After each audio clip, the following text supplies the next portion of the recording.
Hey guys, tonight we're diving into something strange and sleepy. You find yourself in a cool stone chamber where the air smells faintly of olive wood smoke. The only light comes from a small oil lamp, its flame wavering with each quiet breath you take. Somewhere in the distance, you hear the soft pull and release of a loom, that rhythmic hush of warp and weft coming together. This is a boring history for sleep moment. The kind of stories to fall asleep to that slip past your thoughts like water over polished marble. And because you might not survive this journey without a little comfort, now, right before you slip into sleep mode, hit like and subscribe, but only if this kind of weird history is your thing. Let me know in the comments where you are right now and what time it is, so we can all imagine this room stretching across the globe. You wander closer to the sound, stepping between heavy Doric columns until you see her. Athena. No crown, no spear, no armor today. She's wearing a plain chiton that hangs loose at the shoulders, a color that almost matches the clay walls. Her hair is braided back so tightly you wonder if it hurts, but her expression is calm, almost amused. The goddess at her loom is not what you expect. You thought a divine weaving frame would gleam with gold or be strung with threads stolen from rainbows. Instead, it's simple olive wood polished from years of use, and the shuttle in her hand looks like the sort a mortal could buy in any Athenian market. The rhythm of her weaving is slow tonight, not lazy, but deliberate, each pass of the shuttle like the turn of a thought she's not ready to share. You notice she's not weaving a scene of gods and battles, as so many temple tapestries do. There are no chariots here, no lightning bolts, no kings kneeling before her. Instead, you see patterns of waves, olive leaves, and what might be the faint outline of a girl. The threads are pale, almost colorless, as if she's keeping the colors hidden until the story decides what it wants to be. You shift your weight, and the wooden floor creaks. Athena looks up. Her gaze is sharp but not unkind, like someone measuring you for an answer you haven't given yet. "You've heard I lent this loom once," she says, voice low enough to make you lean in. You nod, though you're not sure if you actually have. "Only once," she continues, "and only because she asked in a way no one else dared." The lamp flickers, and you think about the idea of a goddess lending her tools. Most gods in the myths guard their possessions like dragons guard gold. Poseidon doesn't just hand out tridents. Artemis doesn't let mortals borrow her bow. And Athena? Athena is as private about her craft as she is about her counsel. The loom is not just an object. It's her mind made visible, a place where thought and thread become the same thing. She sets the shuttle down and rests her hands in her lap. "You think it's because she was talented," Athena says, tilting her head. "But talent isn't rare. What's rare is the reason you use it." You wonder what that reason could be. Was it love? Was it revenge? Or maybe something stranger, something that made even the goddess of wisdom stop and listen. You've heard bedtime stories to fall asleep for adults that begin with a gift, a test, or a trick. This one seems to be all three. Athena tells you the girl came from a small town far from the city, a place where the sea mist clung to the trees and salt crept into the wells. The girl's family wove fishing nets and simple cloth, nothing extraordinary. But she had a habit of stitching images into the edges of blankets. Tiny ships, foxes with curling tails, waves so detailed you could almost hear them crash. The neighbors thought it was strange that someone would spend extra time on something meant to be worn thin and thrown away. One autumn, when the markets in the city were swollen with traders from the islands, the girl wrapped her best work around her shoulders and walked all the way to the Acropolis. She didn't ask to see Athena in the temple. She set her blanket on the altar without a word and then turned to leave. It's a detail that makes you smile, someone bold enough to offer a gift and walk away without waiting for approval. Athena followed her that night, not as a goddess in bronze and gold, but as a woman carrying an empty basket. She found the girl mending a fishing net by lamplight, the smell of the sea heavy in the air. "Why do you waste such skill on things that won't last?" Athena asked. The girl shrugged. "Because people forget faster than cloth wears out. I like giving them something to remember." That answer, Athena says, was the first knot in the pattern. You sit on the edge of a low wooden stool, listening to the goddess describe the day she brought the girl to this very chamber. The loom stood waiting, its threads already stretched and humming like the strings of a lyre. The girl hesitated, running her fingers over the wood as if it might bite. Athena showed her how the shuttle moved, how the tension in each thread was a kind of music. Then she stepped back. "Only one mortal will ever do this," Athena told her, "and you must choose what story to tell. It's a curious thing, being given limitless skill for a brief moment. The girl could have woven kings into defeat or gods into shame. She could have stitched herself into glory or spun a warning that would hang in the halls of power forever. But she chose something quieter.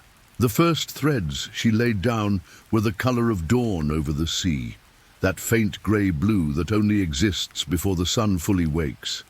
Then came the pattern of a shore, not grand or crowded, just a curve of sand with a single boat pulled far above the tide. She wove the breeze next, a faint ripple in the lines, then the figure of a woman carrying a net over her shoulder. No one else would have noticed it, but you can see Athena smile at the memory. The mortal wasn't making a picture for the world, she was making one for herself. As the days passed, the tapestry grew, birds wheeled in the distance, and the sea changed shades with the light. A boy appeared beside the woman, holding a basket of fish, and further back, in the shaded part of the shore, a dog sleeping in the sand. You think about how this image would mean nothing to most people, but to the girl, it was the whole map of her life. By the third day, she had added a row of olive trees near the curve of the shore, their branches bent in the same direction from years of wind. The leaves caught light in a way that made them seem silver, and beneath them she placed small clay jars, the kind used for brining olives until they softened. She even added the faint pattern of cracks in one jar's surface, as if to remind herself it was her favorite. On the fifth day, a market stall appeared in the far background. It sold figs, bread, and pottery. No customers were there, just the suggestion that they had stepped away for a moment. This detail made Athena laugh quietly. Only someone who understood the charm of absence would choose to weave an empty stall. The market cat came next, stitched with an arched back and a tail swaying like a question mark. The girl used 3 different shades of brown for its fur, not for realism, but because she liked how the colors argued with each other. She placed it on the edge of the stall, staring intently at a woven basket of fish. Athena would sometimes lean over the frame, offering no guidance, simply watching the girl's hands. Her movements were fluid, but not rushed. Every knot landed with the care of someone placing words in a letter they might never send. You realize as you listen that this wasn't just about skill. It was about deciding what deserved to exist in thread and what didn't. That choice was as much the weaving as the actual work. The sea changed again near the end. The girl switched to a deep, almost greenish blue, pulling it through the warp so lightly that the threads seemed to shimmer. She said nothing about it, but Athena noticed how often she returned to that section, smoothing it with her fingertips before moving on. When the tapestry was nearly finished, the girl added one last figure. A man standing near the water turned away from the shore. He was small in scale compared to the rest of the scene, but something about his posture made him seem heavy, like he carried the whole tide in his shoulders. Finally, she set the shuttle down. She didn't ask if it was good enough. She didn't ask if Athena approved. She simply said, "It's finished," and stepped back. Athena rolled the tapestry and placed it in a cedar chest. The girl left without ceremony, walking the same road she had taken to get there. Athena never lent the loom to anyone else. She didn't need to. That one act had been enough. Athena rises from her stool, stretching her arms as though she's loosening the threads in her own shoulders. She walks to the far side of the chamber, where a row of clay jars lines the wall. Each jar is sealed with wax and marked with a small pattern, a leaf, a wave, a simple spiral. She runs her fingers over one, then returns to her seat. It's easy to imagine that these jars hold more than oil or grain, that they hold moments, pieces of stories woven too quickly to stay in the open air. You watch her pick up a spindle, winding the thread slowly, almost absent-mindedly. "People always think the hardest part is the weaving," she says. "It isn't. The hardest part is deciding what not to weave." She glances toward the tapestry she's working on now, as if weighing whether some corner of it will be undone before the day ends. Outside, the faint sound of wind against the stone walls becomes part of the rhythm. It reminds you of a shoreline, the way the air changes just before a gust pushes across the sand. You picture the girl's tapestry again, the quiet shore, and the woman with her net. You wonder if the breeze in that woven scene matched the real wind that brushed her hair as she worked. Athena continues, "Most mortals weave to remember. A few weave to be remembered. She wove because she didn't want the world to have the power to forget her place in it." The way she says it makes you realize the difference. One is about the past. The other is about keeping the present anchored. She tells you about the girl's hands, how they carried the same scars as her father's from pulling wet rope against rough palms. Those marks, Athena says, were part of the tapestry too, invisible to anyone else. But there in the way she tightened the knots, the way she smoothed each row with her fingertips, the loom knew, even if the eye could not. On the sixth evening, when the chamber was lit only by the small lamp and the fading orange from the high windows, the girl paused to listen. There were faint echoes in the room, her own breath, the creak of the wood, and something softer, almost like the sea itself had been caught in the threads. Athena says that was the moment she realized the tapestry would never truly belong to the temple or even to herself. It belonged to the sound it carried, and to the person who could hear it. By the final morning, the chamber felt different. Even the shadows seemed to settle in a way that made them part of the weaving. Athena stood nearby, silent, as the girl tied off the last knot. It was not a grand ending, no gesture to mark that the work was done. Just a slow exhale, the kind people make when they've carried something a long distance and finally set it down. You imagine the rolled tapestry resting in that cedar chest, and the faint scent of salt still clinging to it even after months had passed. You imagine the girl walking home along the road, her hands empty but her mind full, every step carrying the rhythm of the shuttle and the memory of the threads she left behind. Athena looks toward the far wall now, where the chest once stood. There is no regret in her face, only the same calm patience she had when the loom was in the girl's hands. "It was hers while she wove it," she says, "and that was enough." You think about how rarely gods speak of enough as if it is a complete thing. Usually, stories end with more glory, more riches, more conquest. This one ends with the idea that sometimes enough is the whole point. The oil lamp flickers again, and you realize your breathing has matched the slow sway of its light. The smell of olive wood and cedar is steady in the air, and you feel the threads of the story, hers, yours, and Athena's, lying quietly together, waiting for the next turn of the shuttle.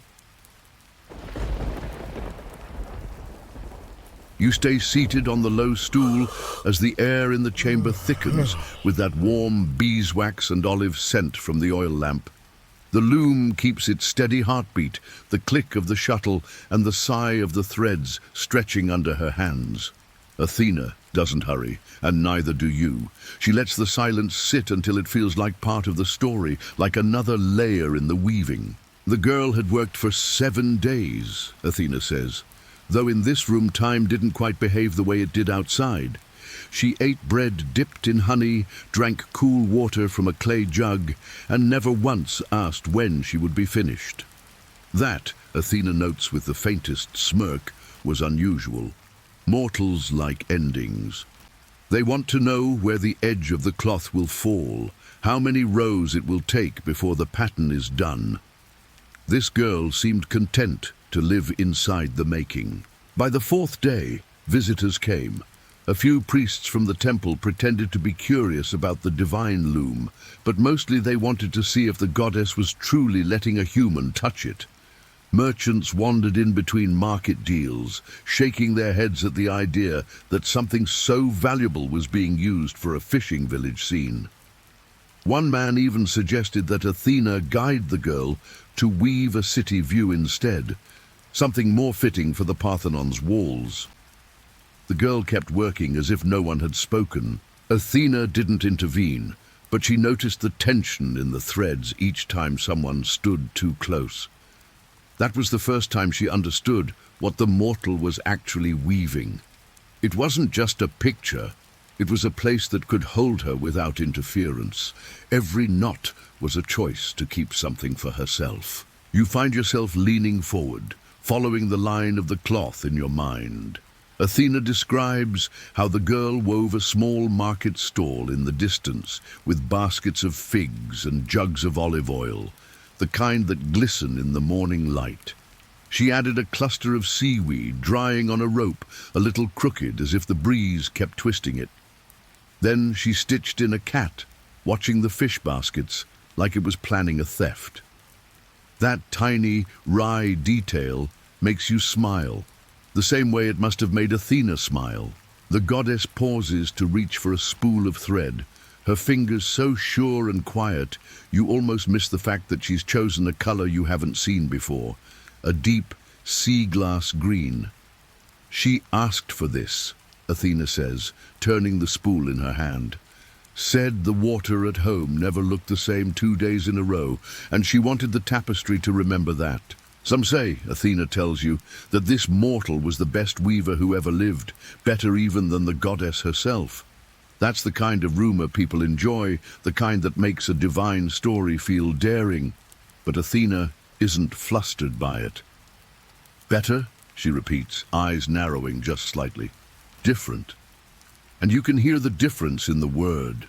On the 6th day, something shifted. The girl began weaving at night. She lit her own lamp and worked until the dawn threads blended with the real sky outside. When Athena asked why, she said she wanted to see if the tapestry could dream. That detail catches you off guard. You imagine a cloth dreaming, its images wandering at night, rearranging themselves while no one is looking.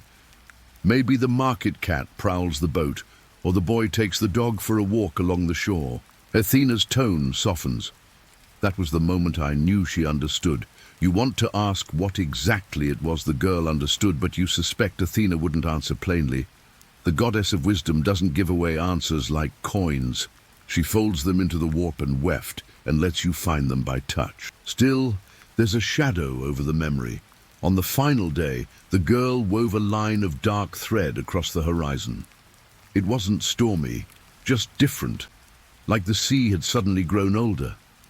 Athena didn't comment, but she watched as the girl added a single figure on the farthest edge of the sand, a man walking away, his back turned. When the weaving was complete, the girl stepped back. She didn't bow or thank the goddess. She just looked at the cloth for a long time, then said, "It's finished." Athena rolled the tapestry carefully, her fingers lingering on the shore pattern.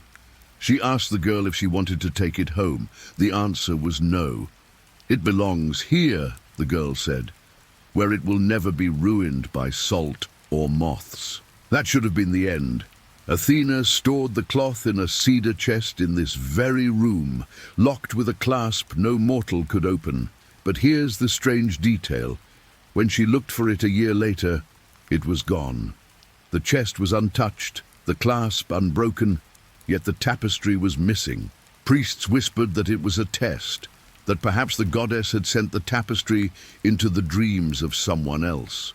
Others claimed the mortal came back in secret, guided by the same path she'd taken on her first journey. Athena, though, has her own suspicion. She thinks the tapestry unmade itself thread by thread until it was nothing but the idea of itself in the air, a picture in the mind of anyone who'd ever seen it. You glance at her current work again and notice something you didn't before. Along the pale shoreline in her weaving is the faintest outline of a cat, its tail curling like the one in the girl's market stall. And in the distance, just barely visible, a figure walking away.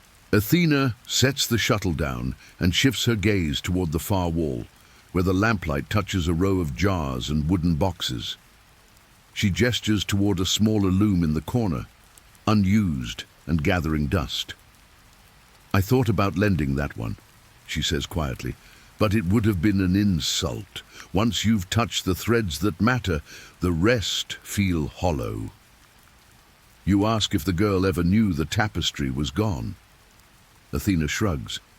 "Some people don't need to know.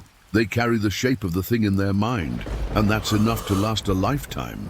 Her words settle heavily in the air, like another layer of fabric draped across the room. You realize this is not just a tale about a gift given and withdrawn. It's about the strange way certain creations live on without their physical form, how memory can sometimes hold them more securely than cedar or lock. She returns to her weaving, and you watch the shuttle pass back and forth, the sound almost like the breathing of some patient animal. The patterns grow, and you find yourself wondering which parts are hers and which might be small echoes from the girl's hands. A curve of a wave, the bend of an olive branch, the shadow of a sleeping dog you could swear wasn't there a moment ago. Athena begins to hum, a low tune that doesn't belong to any hymn you've heard. It has the rise and fall of the tide, and you realize it's the same rhythm the girl might have heard in her fishing nets. The same quiet pulse that threads its way into the fabric of days by the sea. Outside the chamber, the wind has picked up. You hear it in the narrow window, a long exhale that makes the flame in the lamp lean sharply before recovering. Inside, the goddess does not pause. She catches the edge of a thread with her fingernail, slides it into place, and moves on. Athena doesn't rush to speak again. Her focus remains on the shuttle, passing it through the warp with a motion so fluid that it feels less like work and more like breathing. Each time the shuttle reaches one side, she turns it and sends it back. You begin to notice that her weaving is slightly asymmetrical, not flawed, but alive, like the shoreline in the girl's tapestry. It curves where it wants to curve. She glances at you once, as though checking that you are still listening, and then begins a different kind of story. She speaks of the first time she ever wove for herself, long before temples and city walls rose in her honor. It was on a quiet hill, she says, under the shelter of olive trees that no one had yet claimed.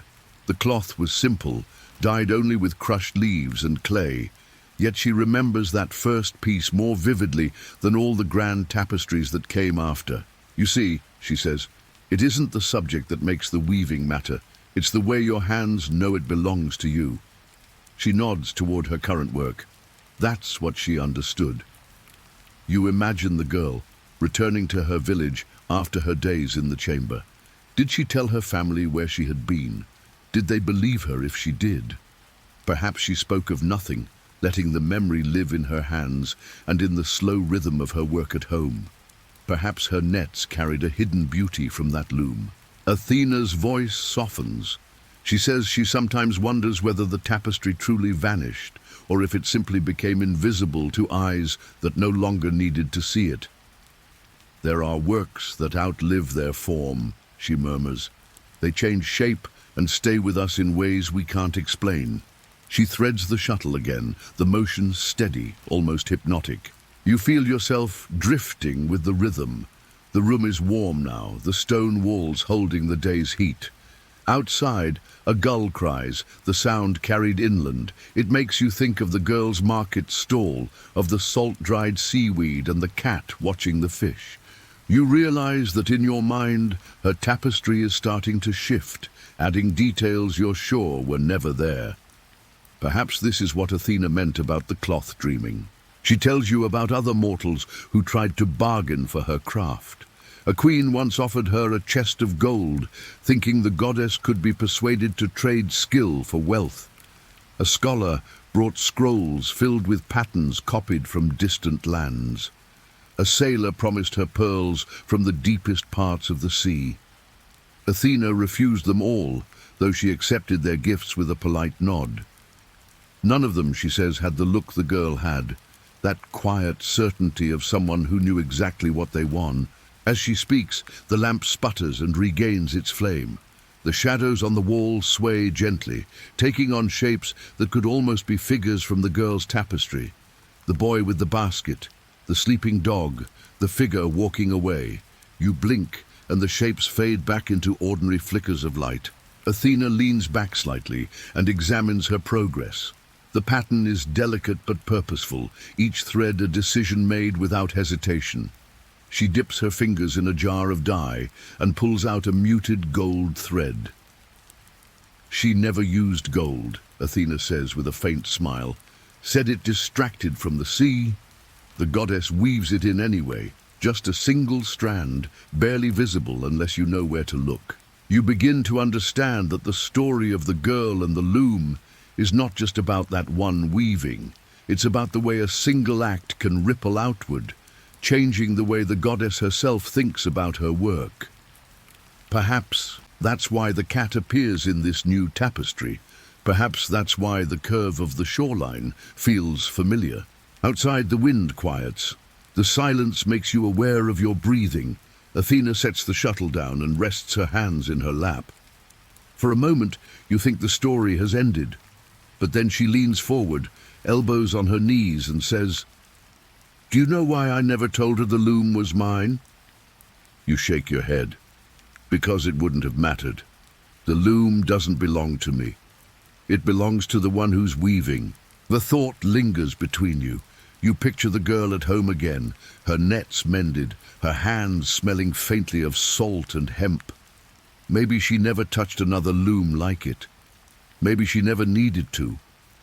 She had carried the best of it back, not in cloth, but in how her fingers remembered the threads. Athena stands, stretching as though the day's work has left a pleasant ache in her shoulders. She moves to the far wall, where shelves hold folded cloth in muted colors. Each piece is wrapped in linen and tied with simple twine. She takes one down and places it on the bench beside you. "Not hers," she says quickly, as though she knows what you're thinking. "This one is mine, but you can look." You untie the twine and unfold the cloth.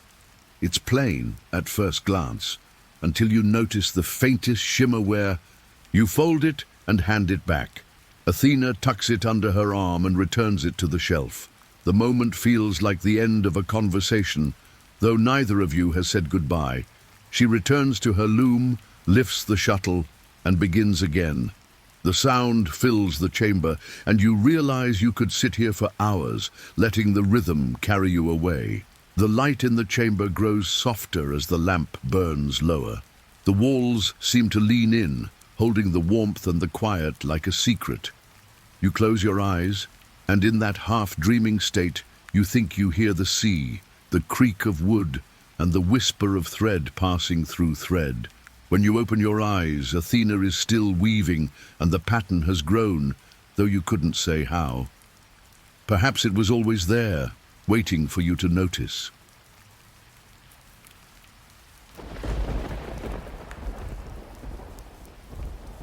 You stay in the quiet, where the lamplight softens, and the olive wood scent holds steady.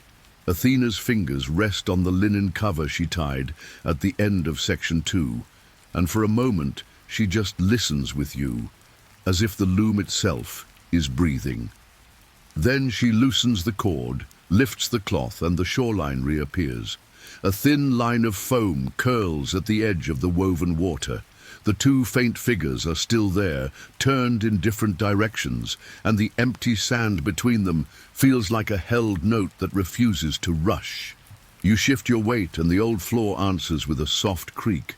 She hears it and half smiles without looking away from the frame.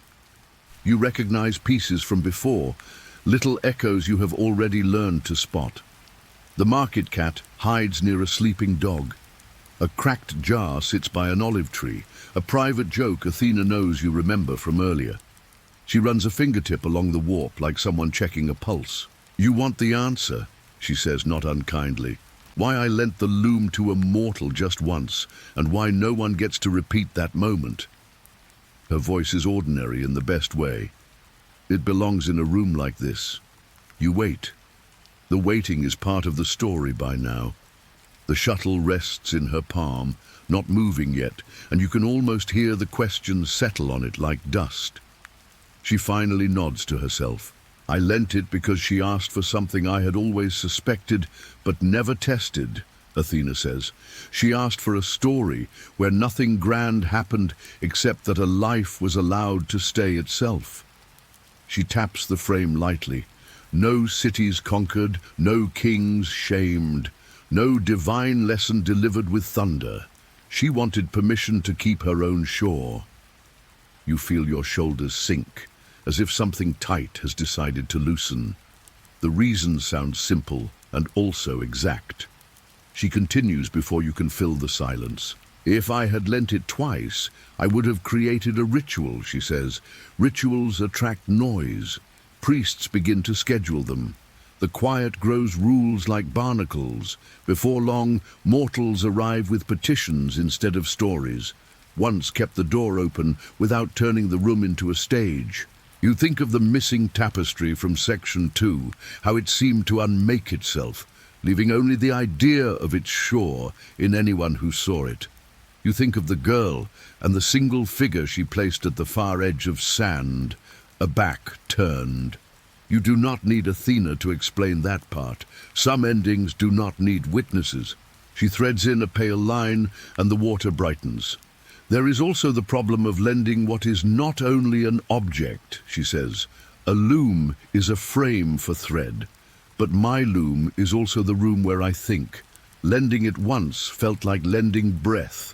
Lending it twice would have been lending a habit. I know what habits do to wonder. You glance at her. She notices and softens. Do not worry, she says. The gift was never the wood. It was the pace. People forget how much a pace can change a life. She did not need my skill. She needed my slowness. The word eases through the space. Slowness.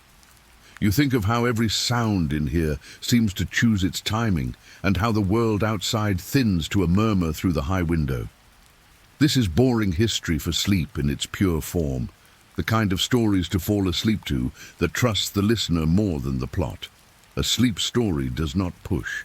It just keeps the door open until you walk through.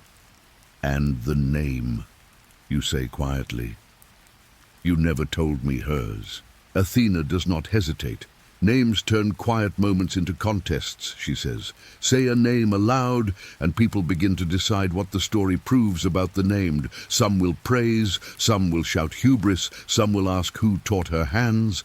None of that is what she asked me to protect. She smooths one row with the side of her hand. She wanted to love the ordinary and be believed. Let her keep that clean. A little thread of humor curls at the corner of her mouth.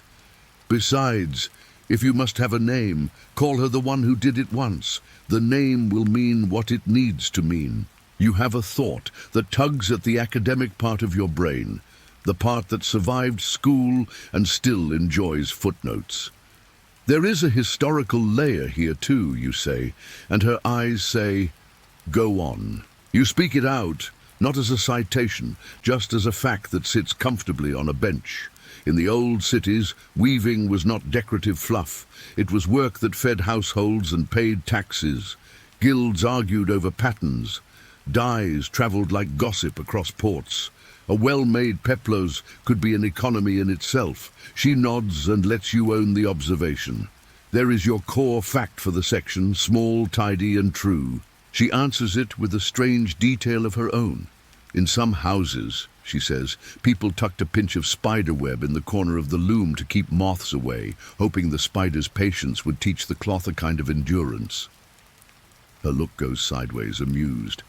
Moths respect patience only when it is paired with cedar. You laugh once, quietly, because of course even the goddess of wisdom knows there are limits to folklore's charm. You bring up a familiar debate that has kept scholars busy. People argue about the tale of the weaver who boasted she could surpass you, you say. They disagree on whether the punishment fit the boast, or whether the story warns against pride or celebrates skill. Athena listens, then sets the shuttle down.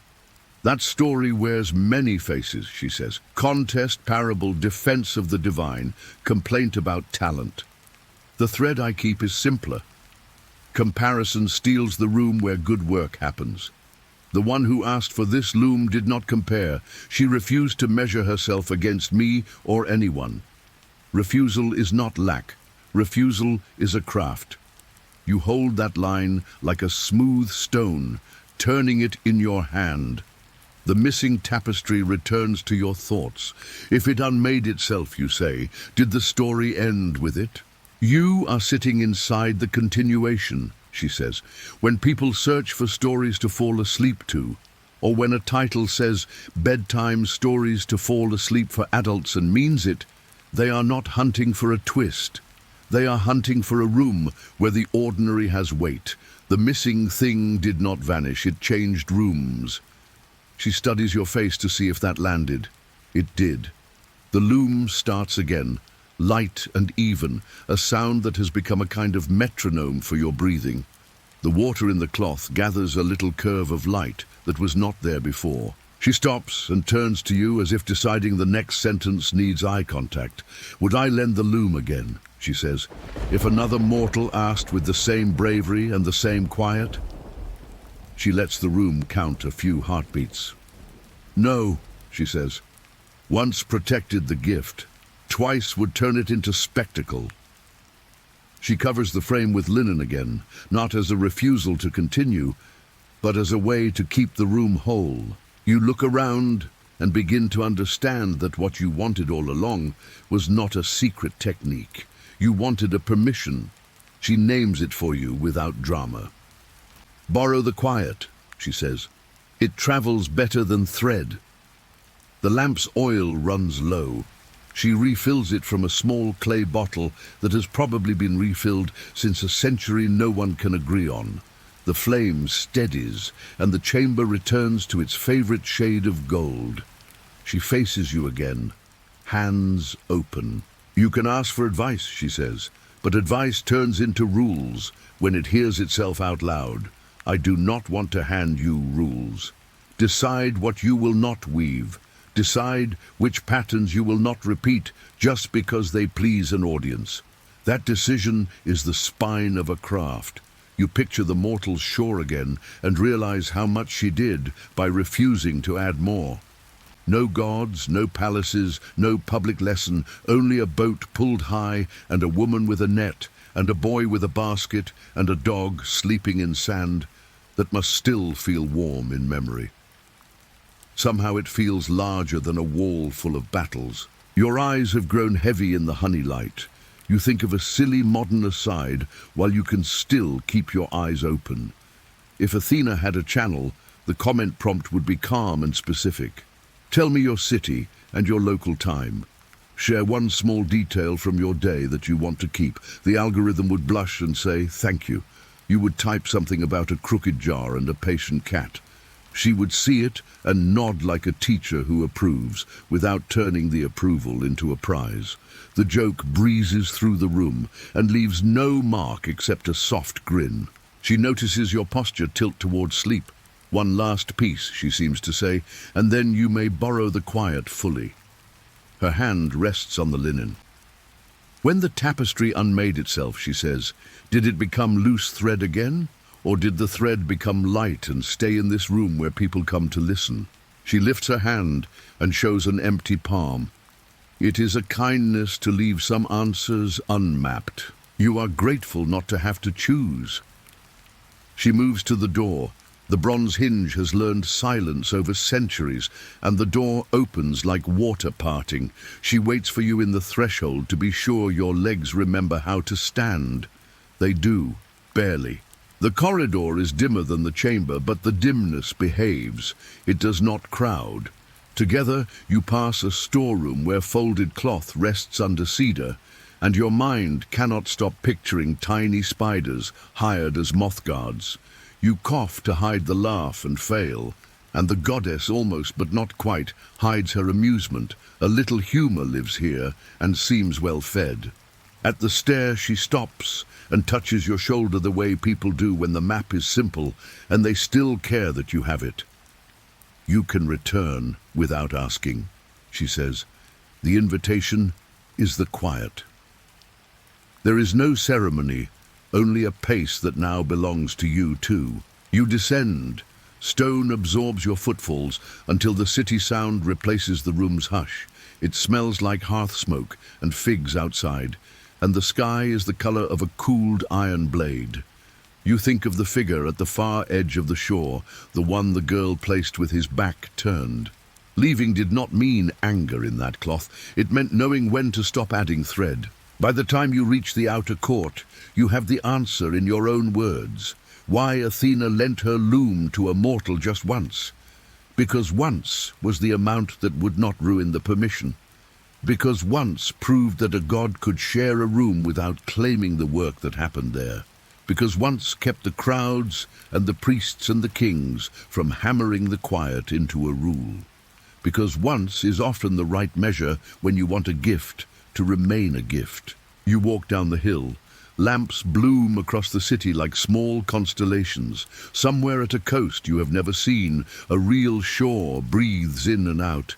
You imagine a woman mending a net by lamplight, wind fingering the door latch, a dog shifting against her foot. You imagine that if anyone asked her for the story of the goddess's loom, she would shrug and point at the shore. That feels correct. Your door at home has the same notch under your palm as always. The room folds around you the way the chamber did, not because it is holy, but because you are bringing the pace with you. You do not set the day on a hook like a coat. You lay it down like cloth that can rest without creasing. The bed is not a throne, it is a familiar shore. You remember the soft lean of the lamp flame from earlier, the way the wind made it bow and then recover. You remember the cat pretending not to share a warm patch with the dog. You remember the market stall that was empty on purpose. These details feel like weights you want to keep in your pocket while you fall asleep. They are small enough not to bruise, heavy enough to keep you from floating away. You breathe once, then again, and your body chooses the older rhythm, the one the shuttle taught you in the background. This is how a sleep story does its work. It does not hypnotize. It reminds. You let it do that without interfering. Wind down. You lie back, and the room grows softer at the edges. In and out. The breath sounds like thread passing under a calm palm. The tide inside the cloth moves in the same pattern, not hurrying, not performing.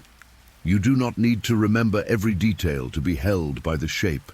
The phrases, stories to fall asleep to, and bedtime stories to fall asleep. For adults drift by again, not as advertisements, but as labels that tell your mind what to allow. In your chest, something steadies, the way a loom steadies when the weaver rests both hands on the frame. You picture the three shores overlaying one another, the girl's simple curve of sand, Athena's deeper water with light at the edge. The ordinary shore you know from your own life that you rarely notice is beautiful. All three agree on the same rule. The tide enters, the tide leaves. The shore remains a place you can stand. Your eyes close a little more. The city breathes outside. Athena has already returned to her room. The linen is tied. The jar with the crack still holds brine. The market cat is asleep for real this time and has not stolen a single fish. No trumpets, no verdict, no score to settle, only a room and a pace you are borrowing. You let your shoulders release one last knot that had nothing to do with thread. You do not count seconds. You count breaths without numbers. The story ends the way a good knot ends, tucked in cleanly where the eye cannot see it. You keep only what you need. The rest can unmake itself into light and stay in the room until you return.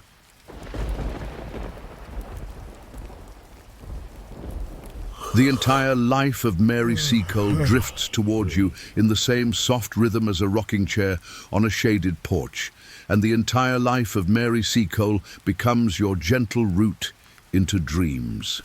This is one of those stories to fall asleep to, where the facts arrive like waves, steady and kind. Now, right before you slip into sleep mode, hit like and subscribe, but only if this kind of weird history is your thing. Then drop a comment with where you are and what time your clock shows, because I want to imagine your sky. One small warning, you probably won't survive this fully awake, because this sleep story moves like a lullaby that politely takes your attention and puts it down on a pillow. You stand in the early Kingston morning and taste salt and mango in the air. A rooster grumbles somewhere behind a fence, and the cobbles keep last night's heat as if the stones learned how to hug. You walk toward a yellow house where stew bubbles on a charcoal stove and clean sheets flutter on a line, and you recognize this as a place where people arrive broken and leave steadier. You step into the boarding house that Mary's mother runs, a place with a second reputation as a clinic, a refuge, a steady hand. You move through the doorway and catch the smell of bay rum, rosemary, limes, and crushed leaves, the kind of scent that says someone will feel better soon. You watch a girl who studies everything. She stands beside a bed and checks a pulse with 2 fingers, then watches the whiteness of the patient's lips, then looks again at the bowl of boiled guava leaves she set to cool. She lifts a spoon to the patient's mouth and speaks in a voice that makes the room less tense. She learns without ceremony. There is no formal classroom, so she builds one from questions, from her mother's advice, from trying and adjusting and watching what happens next. People call her Mary, and you understand she absorbs both worlds, the European doctor's terms and the Caribbean healing plants, and treats them as tools in the same basket. This is Victorian nursing in practice, not saints in white, but daily patients with sweat, fever, and worry. Outside, a vendor sings the price of pineapples, and a boy kicks a tin can like it might suddenly turn into a ball. On a shelf, glass bottles hold different suns. One glows with tamarind syrup for thirst. One hides castor oil that tastes like punishment, but moves a stubborn belly. Another holds vinegar that bites the air. A jar of mustard powder waits for plasters, and lemongrass leans in a bundle. Near the back, a small packet is labelled with initials. Mary explains some soldiers swear by calomel and laudanum, but she uses them carefully or not at all. The kettle is always on, the floor always swept, the talk always turns to who needs help next. A man stumbles in with a fever that shines from his skin like a lantern in fog. Mary moves first, bringing water cooled with lime, a pinch of salt, and a vinegar cloth for his face. She listens to his breathing, hears the rattle that makes her shoulders tighten, then opens a notebook where she tracks what works. She draws a little sun when something helps, a little cloud when it does not. You arrived for a sleep story, and now you are reading weather in a nurse's notes. She tells the man to rest, and tells you quietly that cholera and yellow fever visit Kingston when the rains play tricks with the drains. Her voice stays calm, the kind of calm that comes from doing the work, not pretending the fear is small. You cross the yard and study the bright laundry that snaps like sails, picturing Mary at sea before you know seas are in her future. For now, you keep to the island and watch the day collapse into afternoon. A soldier from an island regiment comes limping with a cut that refuses to heal. Mary cleans it with water and a drop of rum, then lays a line of honey along the edges because sugar draws and comforts at the same time. The man tries not to wince and almost succeeds. He tells a bad joke, and Mary lets him have the dignity of laughter. That is the first wry lesson of the evening, that sometimes the funniest thing in the room is the attempt at being brave. A wall nearby holds newspapers pinned with thorns. The prints talk about London fashions, local elections, and ships that arrived 3 days late. One notice recalls a terrible fire that tore through Kingston a few years earlier. You imagine smoke licking shutters, heat glittering along the roofline, and people forming a bucket line. Mary learned to move a crowd, to fetch water, to organize meals, to keep a cool head when buildings made their own weather. That is your core fact here. She grew up in a city that demanded steadiness, and she answered with practical grace. Night tilts in. By the stove, spoons tap bowls. Mary's mother explains a remedy that sounds like a recipe. Toasted bread crust ground into water for an upset stomach. Cinnamon boiled into tea for coughs. Lime peel steeped until it tastes like sunshine, wearing a stern face. In a corner sits a powder, said to keep mosquitoes away, made from dried orange rinds and ground clove. You believe what helps, and that practicality settles your shoulders. A sailor says some women put polished coins on skin to stop bleeding. He shows a penny like a magician's prop. Mary smiles, says people will balance hope on anything shiny, then shows him how pressure and clean cloth do the real work. There's your fringe detail, a small odd practice from a time when medicine lived in overlapping worlds. You keep it like a shell after a beach walk. Rain begins softly. Mary tells you of a trip to the country, to soil so dark it looks like it remembers every tree that grew there. She gathered leaves with women who bent just so, asking plants for permission. She learned timing and the line between a helpful dose and a foolish one. Some gentlemen in stiff collars think none of this counts as learning. You tuck that weight into your memory because it explains why her back stays straight, even when the room runs out of chairs. At the harbour, crates thud, ropes creak, and men call in half sentences.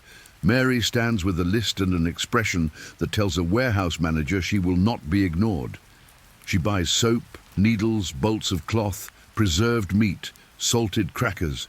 Some will feed guests, some will pay bills, some will become bandages in an hour. She's already an organizer, able to make a feast and a clinic from the same pantry. A barrel of molasses opens, and the smell escapes like a small storm. Quinine is discussed, the price weighed against the risk of running out. You nod toward your own fondness for the mechanics of history, because this is one of those bedtime stories to fall asleep for adults that loves the calm of lists. Counting calms you, the way noticing details quiets the world. Back at the house, a woman arrives with a baby who coughs like a small engine. Mary warms a spoon and gives the child syrup of onion and honey. The baby glares at the taste, then sighs and settles. That is joke number 2, the idea that babies can glare. You learn Mary once travelled to England. She walked in streets where fog sat on your shoulders like a shawl, bought pies from squeaky carts, touched fabrics in shops, noted hospital wards where order and clean linen made their own medicine. She stored these observations like seeds, waiting for the right rain. In the yard, people speak of distant war. Names like Crimea and Balaclava appear, mixed with sailors' dread about cholera. Mary glances at her notebooks and then at the horizon. She looks like someone who can read a map without paper. The afternoon sends out one last bright ribbon of light. At the market, fruit sellers line up mangoes like lanterns. A butcher sharpens his knife calmly. A seamstress shows blue cloth like the inside of a wave. A spice seller tells you crushed allspice on your pillow keeps worries away. This is a sleep story, and charms are just thoughts with good manners. You return to the house as Mary writes a letter, asking for news from London, listing supplies she can send. She is both a woman of her island and of the world, moving between those identities with the same steps she uses from kitchen to sickbed. Before the lamps are lit, you wander to the back garden. The soil here smells rich after the rain, and small puddles reflect the sky like pieces of glass. Mary's mother picks a sprig of mint and hands it to you, explaining it's as good for calming the mind as it is for soothing a stomach. A cat whines between your ankles, the sort of casual companion that belongs to everyone and no one. You think about how such ordinary moments, small kindnesses and cups of tea, are often the anchors of a life that later becomes remarkable. Inside, Mary sits with a cloth spread across her lap, mending a tear in a sheet.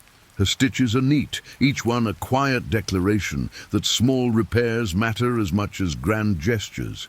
She hums softly, a tune without words, just a melody that rises and falls like the tide. The lamp beside her throws a warm circle of light, catching the gold in her eyes. You realize she is still a young woman, but one already carrying the weight of others' trust. Mary Seacole was born in Kingston in the early 19th century to a Scottish soldier and a Jamaican mother who was a respected healer. That mix of worlds shaped her. You taste how it holds, and you understand that the skills she learns here will one day travel far beyond these streets.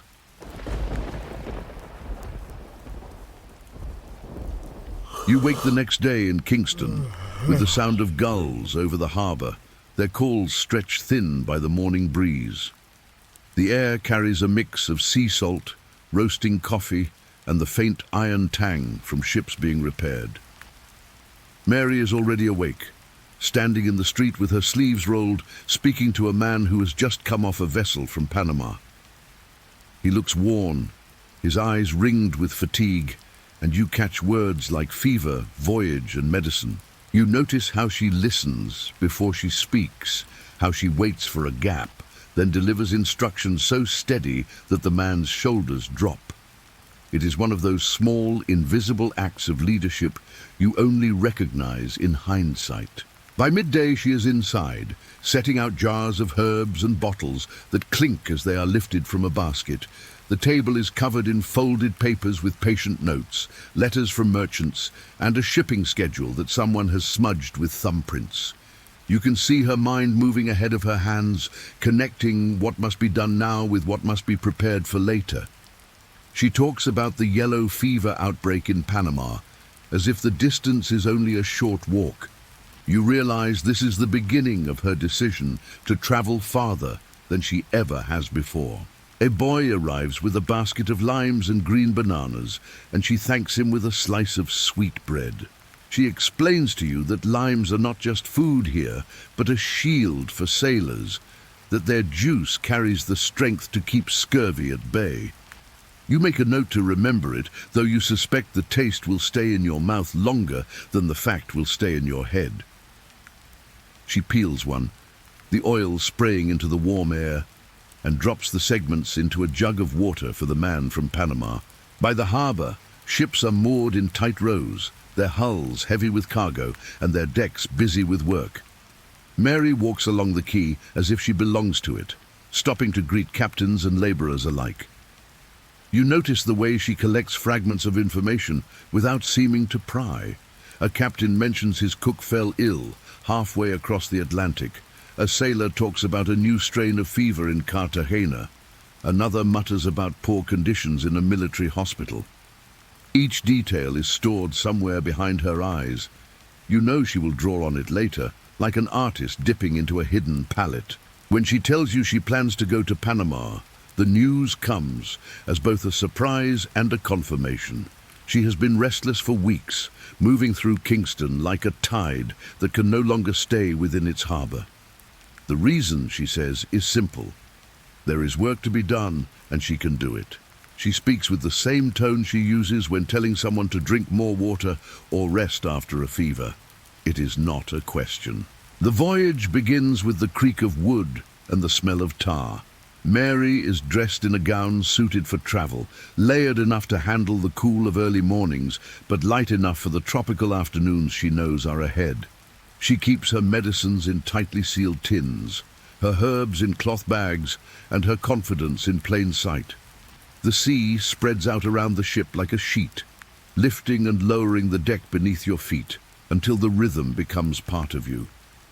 Days pass in a slow chain of dawns and sunsets, with brief visits from flying fish and the occasional thrill of a distant sail.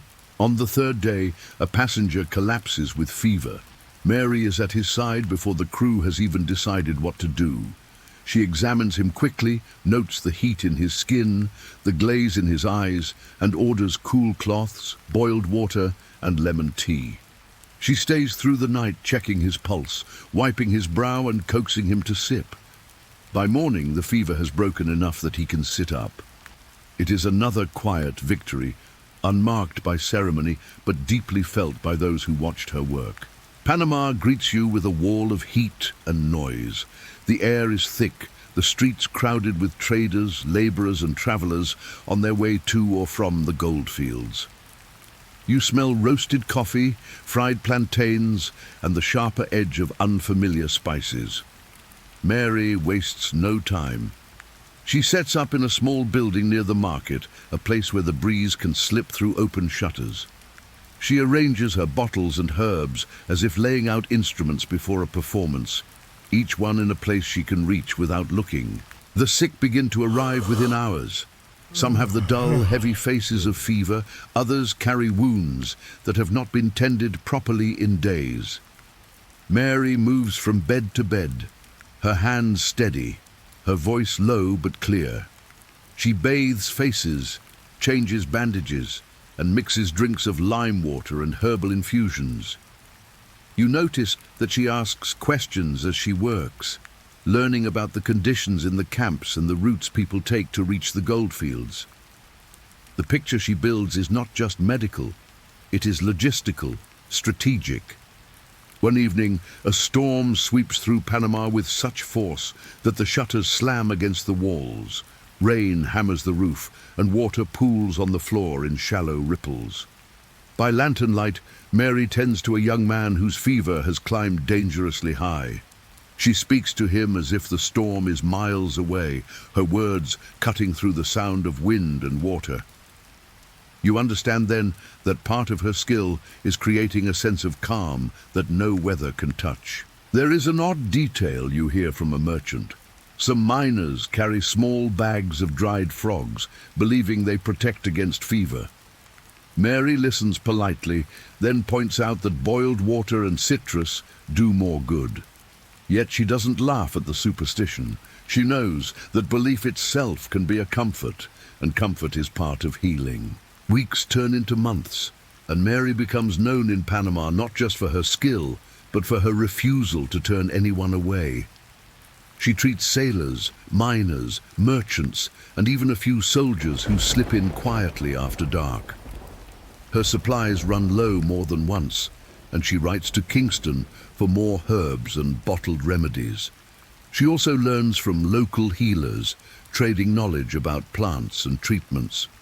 You see her examining a leaf you don't recognize, rolling it between her fingers and nodding as a woman explains its use for stomach troubles. Her routine is relentless but precise. Mornings begin before the sun clears the rooftops, boiling water, sorting herbs, cleaning instruments. Afternoons are for treating the long line of patients that forms outside her door. Evenings are for tending to those too ill to come themselves. She eats quickly, often while standing, a piece of bread in one hand and a bottle in the other. Sleep is taken in short stretches, her ear tuned for the sound of someone calling her name. The decision to go to Britain comes as another shift, like the tide turning. News of the war in Crimea has reached Panama, and Mary hears that British soldiers are suffering not just from battle wounds, but from disease. She knows the official nursing corps has been formed under Florence Nightingale, but she believes she can help in her own way. You watch her prepare for the voyage, packing not just medicines but clothing, blankets and kitchen supplies. She plans not only to nurse but to feed those who have been poorly cared for. The voyage to Britain is longer, colder, and less forgiving than the trip to Panama. The seas are rough and the days are often grey. Mary spends her time checking on fellow passengers, mending clothes, and writing letters. She arrives in London to a city thick with fog and noise, its streets crowded with carriages and pedestrians bundled against the chill. The smell of coal smoke settles into everything. She applies to join the official nursing corps bound for Crimea, but her application is rejected, once, then again. The reasons are never stated plainly. But you hear the quiet undertone, her race, her background, her independence. It is a door closed politely but firmly. Mary reacts not with bitterness, but with determination. If the official path is barred, she will make her own. She raises funds, secures supplies, and arranges her own passage to Crimea. You find yourself watching her in awe, realizing that her life moves forward not because others clear the way, but because she refuses to stop when the way is blocked.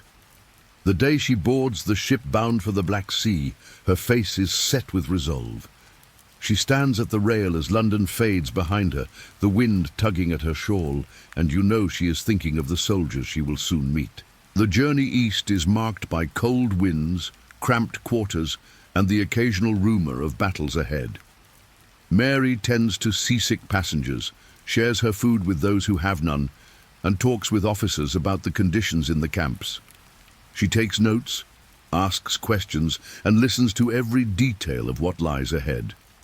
By the time the ship reaches its destination, she has a plan in her head and the means to carry it out. You step ashore with her in Crimea, the air colder than anything she has felt in years. The landscape is a mix of mud, snow, and the scattered remains of battle. The first camp she visits is bleak. Tents sagging under the weight of frost, men coughing in the open air, fires struggling against the wind. She moves among them without hesitation, offering hot drinks, clean bandages, and the warmth of her presence. You can see the change in their faces as they realize someone has come not just to treat them, but to care for them. Mary sets up what she calls the British Hotel, though it is more a cross between a storehouse, a kitchen, and a clinic. Soldiers come for meals, simple but hot, and leave with bandaged wounds or packets of herbs for coughs.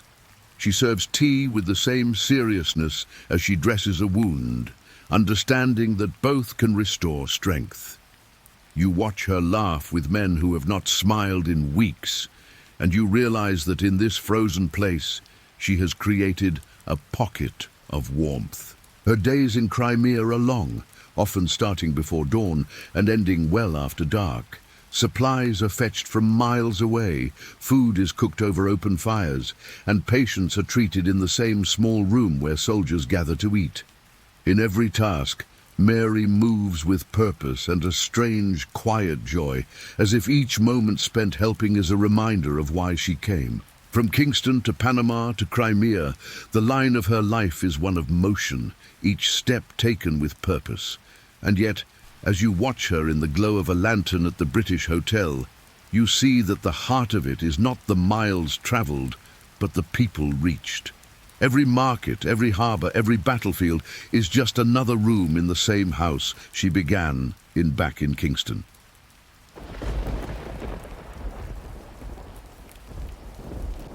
The cold in Crimea seeps into your bones as you follow Mary through the frost-stiffened paths between the British Hotel and the scattered tents. Breath curls into the air like slow smoke, and every sound seems sharpened by the frozen ground. You watch her adjust her shawl tighter across her shoulders, a small gesture that says nothing will keep her from the day's work. Inside, the smell of broth meets you at the door, rich and inviting. A comfort that works before the first sip is even taken. The room hums with low voices. Soldiers sit hunched over bowls, their hands cupping the heat, some talking softly, others simply staring into the steam. Mary moves among them, checking on wounds, asking about sleep, making a note to find warmer blankets for those who need them. She keeps her tone light but steady, slipping in jokes that earn tired smiles. You notice how she balances humor and seriousness like weights on a scale, never tipping too far either way. A wagon arrives with supplies, flour, salted meat, tea leaves wrapped in paper. She directs where each item should go, mindful that nothing here can be wasted. You see her cut a loaf of bread into more slices than you thought possible, making sure each man gets a piece. The food is plain, but in this place it is almost luxury. Later, she tends to a young soldier whose leg wound has become dangerously inflamed. The bandages are stiff, the skin beneath angry and hot. She cleans the wound with care, explaining each step so the soldier knows what is happening. He asks her if he will walk again. She pauses, looks him in the eye, and tells him yes, but only if he rests and lets the healing do its work.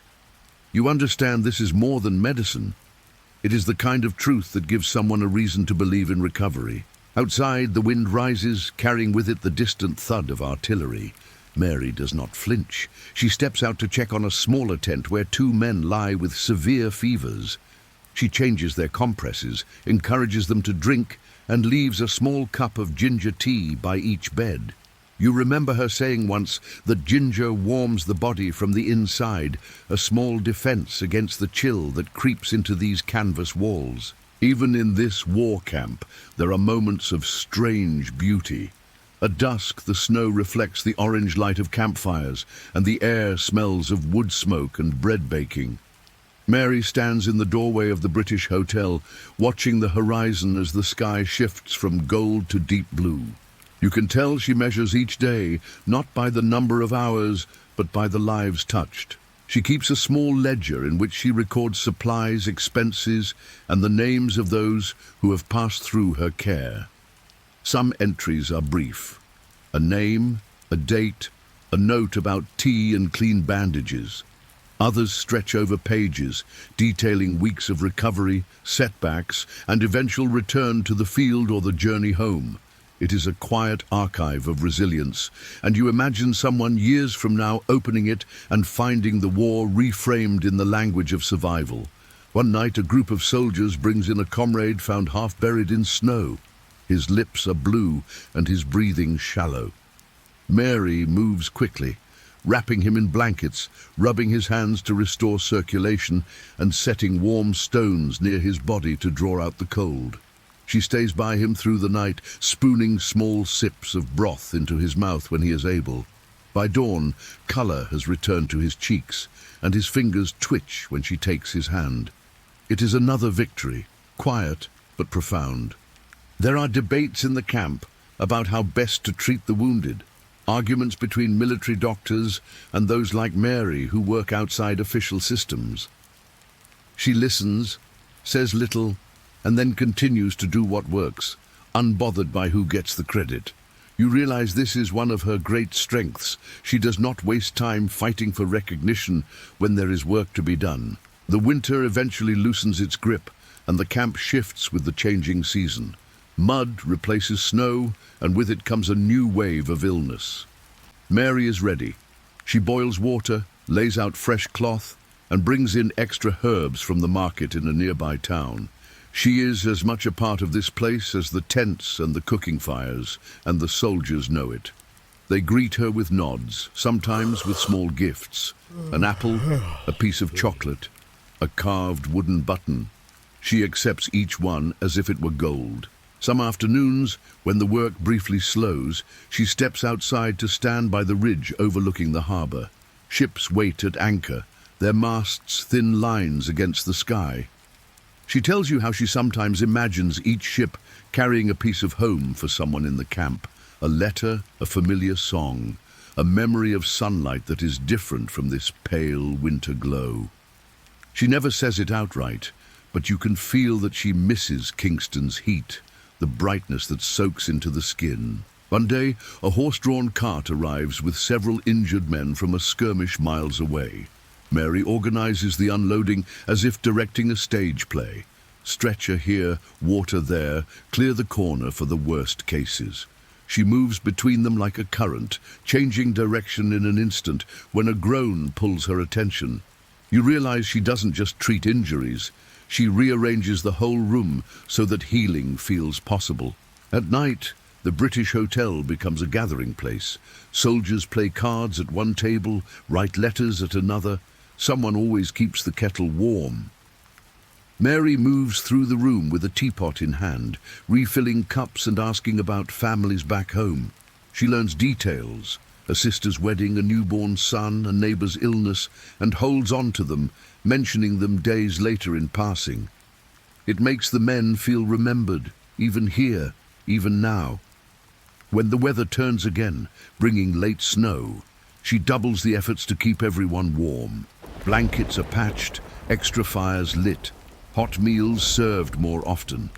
She begins each morning with a round of checks, touching foreheads, listening to breathing, looking into eyes for the glassy sheen of fever. You follow her and see that each gesture is deliberate, a quiet assurance that no one is overlooked. The war's end comes not with a single moment, but with a slow unraveling. Rumors first, then official orders, then the gradual dismantling of the camp. Mary senses it before the soldiers speak of it. She starts making lists, what to send home, what to give away, what to burn rather than leave behind.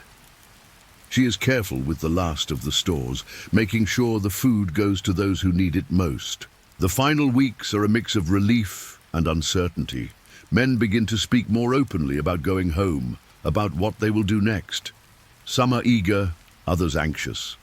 Mary listens to both kinds of talk, encouraging without promising, reminding them that the skills they have learned here, endurance, cooperation, patience, will serve them beyond the war. Her own departure is set for early spring. She packs in stages, each day removing something from its place and tucking it into a trunk. The ledger goes last, slipped between folded linens as if it were simply another piece of cloth. You sense its weight is far greater. The voyage back to Britain is crowded and noisy, but Mary treats it as another opportunity. She moves among the men with tea and bread, checks on those who cough through the night, and spends hours listening to stories. Sometimes the tales are about the war, but more often they are about home, a fishing trip, a grandmother's kitchen, the feel of a familiar street underfoot. On deck, she sometimes stands with them under the stars, pointing out constellations she learned as a child.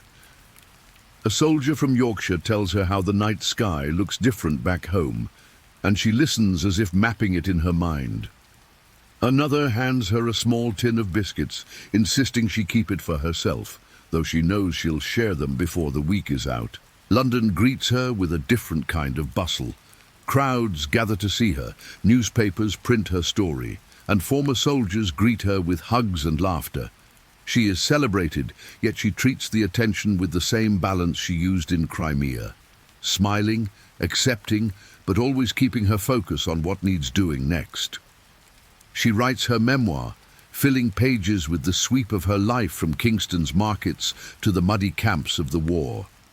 Her tone is clear and unapologetic, her humor intact.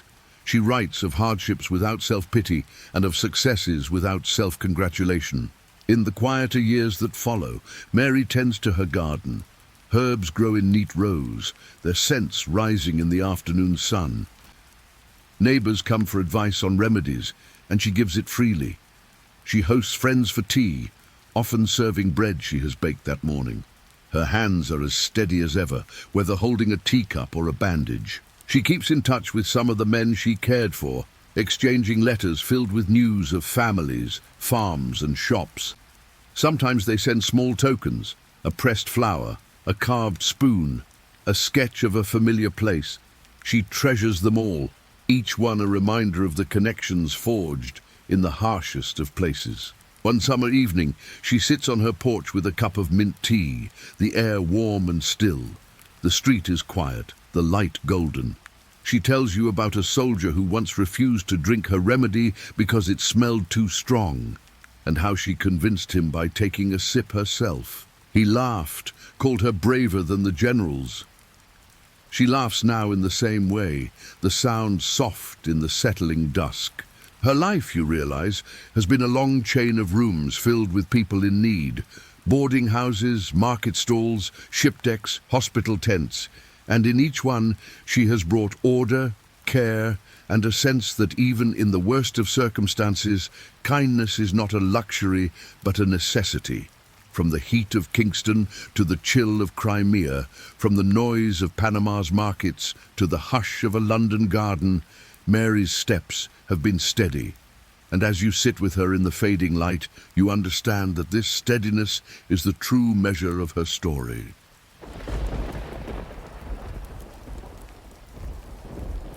Forget about wars and royal scandals. Instead, close your eyes and imagine sand, dust, and a very long journey. These are bedtime stories to fall asleep for adults, the kind that drift you into a light slumber with a gentle sense of wonder.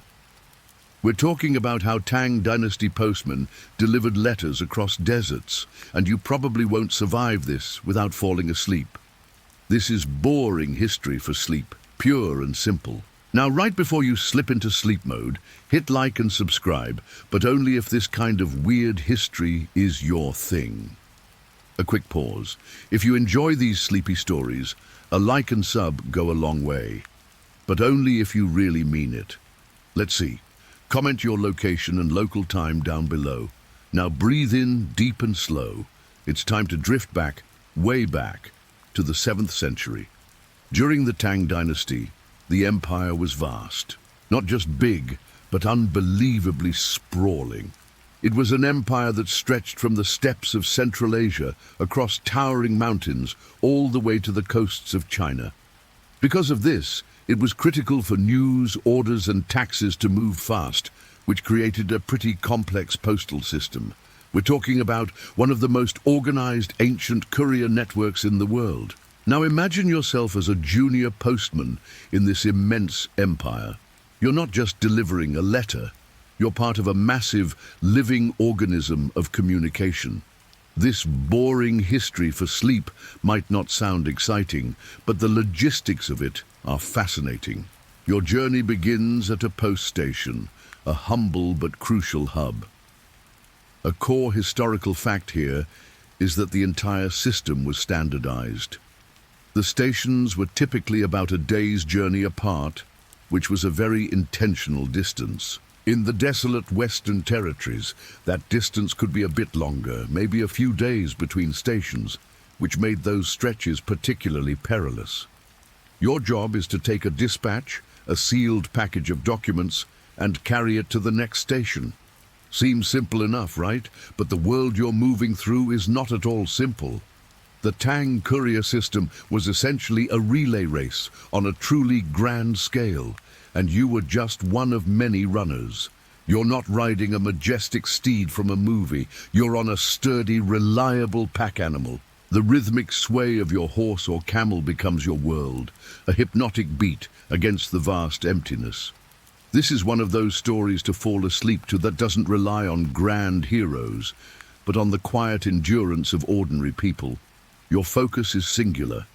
Keep moving. The documents you carry are not just letters, they're the lifeblood of the empire. They could be a military command, a tax report, or an urgent plea for reinforcements. The fate of entire cities could rest on your ability to simply stay awake and on the path. The roads you're on are not paved. They are dusty trails, sometimes just faint tracks etched into the sand by countless previous journeys. The air is thick with the smell of dried earth and sweat. The sun beats down with an almost malicious intensity, and the heat shimmers off the ground, distorting the horizon. You might be carrying a simple letter for a merchant, but you might also be carrying the equivalent of a national secret. A key scholarly mystery surrounds the exact number and location of all these stations. While we have records, many of the smaller, more remote stations were lost to time and shifting landscapes.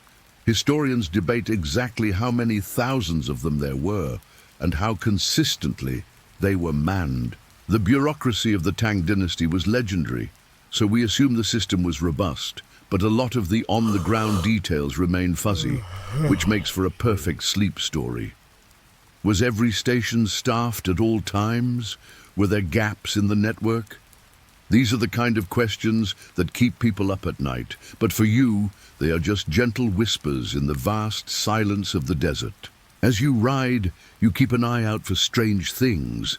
A bizarre detail of this time is that postmen in certain regions carried a specific type of flag or banner. It wasn't just for identification. Some records suggest they believed it had a talismanic quality, a way to ward off spirits or bad luck on the road. The journey was deeply spiritual and perilous, and any small protection was welcomed. You can almost see it now, a small, faded banner fluttering in the hot desert wind. The colors are muted, the patterns barely visible, but the postman clings to it, a small piece of comfort in a landscape that seems to want to swallow him whole. The sound is just as important as the sight. The only thing you hear is the soft padding of your animal's hooves, the creak of the saddle, and the rustle of your clothes. Sometimes you hear the wind, a low, constant moan across the dunes. It's a sound that promises no comfort, just endless, empty space. You think about the next station. Will there be water? Will there be food? It's not a guarantee. Some of the smaller stations were little more than a hut and a well. You might find a caretaker, but you might also find nothing. The risk was constant. This is a sleep story, a bedtime story for adults. But the reality for these postmen was anything but relaxing. It was a life of constant vigilance. The rewards were a steady paycheck and a sense of duty, but the cost was an incredible amount of endurance. You're a carrier, not a creator of information. You're a vessel. Your job is to get from point A to point B, no matter what. The sand is everywhere, in your hair, your clothes, even in your teeth. You've learned to live with the perpetual grit. At night, the sky opens up. It's a canopy of 1,000,000 stars, brighter than you've ever seen. There's a stillness that is almost deafening. You lay your head down, and the ground is still warm from the day's sun. You close your eyes, and the rhythmic sound of your breathing and the distant howl of a wild dog are your only companions. This is the kind of boring history for sleep that you can truly lose yourself in. You're no longer in your bed. You're lying on the desert floor, a small speck in a vast, ancient world. The journey continues at dawn. The air is cool, almost crisp, a brief reprieve from the heat to come. You saddle up your animal and begin to move again. The destination is still a day away. The landscape changes subtly. A few more rocks, a different type of scrubby bush. Your mind drifts, a natural consequence of the monotonous journey. You think about the people at the last station, their faces a blur. You think about the next station, a promise of rest and water. The documents you carry feel heavy, not just from their physical weight, but from the weight of their importance. You don't know what they say, and you can't know. To open a dispatch is a crime punishable by death. So you carry it, a sealed mystery. It could contain the news of a victory or the orders for a devastating retreat. But for you, it's just a packet of paper that needs to get to the next guy. This is the simple, honest work of a postman. It's a sleep story about pure function and duty, a quiet, repetitive act in a world full of noise and chaos. The hours pass, the sun climbs higher and the heat returns. The air begins to shimmer again. You feel the slow onset of fatigue, but you push through it. Your body is accustomed to this. It knows the rhythm of the journey, the cycle of heat and cold, hunger and thirst. It's a kind of meditation, a quiet endurance that pushes all other thoughts out of your head. There is a sense of purpose in the repetition. This is how the empire holds itself together, one quiet, determined journey at a time. This is a bedtime story for adults, a deep dive into the silent machinery of history. You are a cog in that machine, and your journey is both insignificant and absolutely vital. The path you are on, so dusty and ancient, is a thread connecting the vastness of the empire. You are a living bridge, moving information and authority from one point to another. Your life is defined by this rhythm, the journey, the arrival, the handover, and the next journey. The landscape is a constant, and your place within it is small, yet essential. You might be a nameless postman in a distant outpost, but your quiet perseverance is what makes the whole system work. And as you ride, you begin to understand that the weight of the empire is not on your shoulders, but rather it is carried by your feet, step after careful step. Your breathing becomes synchronized with your animal's gait, a slow, gentle rhythm that pulls you further into the quiet of the desert. The sun is now a soft orange glow on the horizon, signaling the end of another long day. You can almost feel the cool evening air beginning to settle in, and the thought of the next station, A simple mud hut with a well feels like the most luxurious promise in the world. It's a small hope, a simple reward for an epic effort, and it's what keeps you moving forward, one gentle, repetitive step at a time. This is a sleep story, a tale of endurance that whispers to you from across the centuries. A final gust of wind sends a fine mist of sand across your face, and the world begins to fade into a soft, indistinct blur, just like the line between wakefulness and sleep. The journey is an endless loop of sand and sky, and you are a tiny point of constant motion within it. You are a keeper of secrets you do not know, and a messenger of commands you will never see fulfilled. The beauty of this task lies in its sheer simplicity and its staggering scale. You are a small part of a very big, very boring story. You've been riding for so long, and the rhythm of the saddle is now part of your bones. It's a lullaby sung by the wind and the hooves on the sand. You are a thread in a tapestry that stretches for thousands of miles, and your small, quiet effort is what holds it all together. You are a sleep story, a bedtime story for adults that is a gentle reminder of the quiet, beautiful work that keeps the world turning. The sun has completely set, and a deep blue has taken over the sky, a peaceful blanket over the desert. You are finally at the next station, a small, welcome point of light in the vast, dark emptiness. The journey is over for tonight. You can finally rest. The air is now cool, a stark and pleasant contrast to the punishing heat of the day. You dismount your camel, and its soft grunt of relief echoes in the stillness. You feel the ache in your muscles, a familiar tiredness that is not unpleasant. This is the good kind of tired, the kind that promises a deep, restorative sleep. The caretaker of the station, an old man with a face like a road map of the desert, greets you with a silent nod. He takes your camel, and you hand over your dispatch, the sealed packet of paper. The exchange is swift and without ceremony. He understands the weight of it, the quiet importance, just as you do. You are not a hero, just a link in a very long chain, and he is the next link. He will rest tonight, and then at dawn, he will begin his own journey. You watch him for a moment, a simple figure in the dim light of a lantern, and you feel a strange sense of companionship. You are both part of this massive, invisible machine. You are both just doing your part.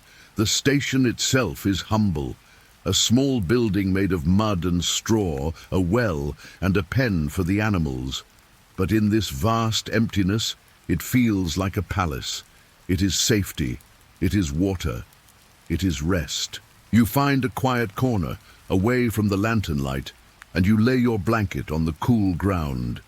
The last sound you hear before you drift off is the gentle lowing of the animals and the soft whisper of the wind across the sand. It is a perfect sleep story, a story of quiet labor, endless journeys, and the simple comfort of reaching your destination.